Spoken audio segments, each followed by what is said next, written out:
ఉప్పు కారం వేస్తావేంటి?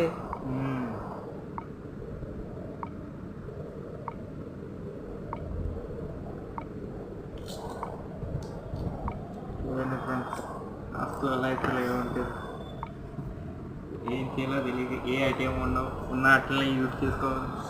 చేయి కూడా కోసిపోద్ది అప్పుడప్పుడు. ఊరి బాబాయ్ చెప్పాను, లోపలికి కోసిపోయింది. ఏం కాదు ఫ్రెండ్స్, కానీ మామిడికాయలు తినాలని ఆసక్తి ఉంటే అవి కూడా కొత్తగా రావు.